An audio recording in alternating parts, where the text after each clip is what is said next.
اے پروردگار مجھ کو ایسی توفیق عنایت کر کہ نماز پڑھتا رہوں اور میری اولاد کو بھی یہ توفیق بخش۔ اے پروردگار میری دعا قبول فرما۔ اے پروردگار حساب کتاب کے دن میری اور میرے ماں باپ کی اور مومنوں کی مغفرت کیجو۔ اور مومنوں یہ نہ سمجھنا کہ یہ ظالم جو کام کر رہے ہیں اللہ ان سے بے خبر ہے، وہ ان کو اس دن تک مہلت دے رہا ہے جبکہ دہشت کے سبب آنکھیں پھٹی کی پھٹی رہ جائیں گی اور لوگ سر اٹھائے ہوئے میدان قیامت کی طرف دوڑ رہے ہوں گے، ان کی نگاہیں خود اپنی طرف لوٹ نہ سکیں گی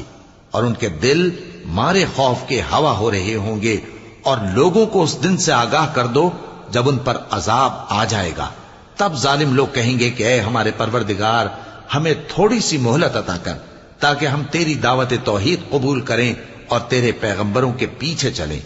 تو جواب ملے گا کیا تم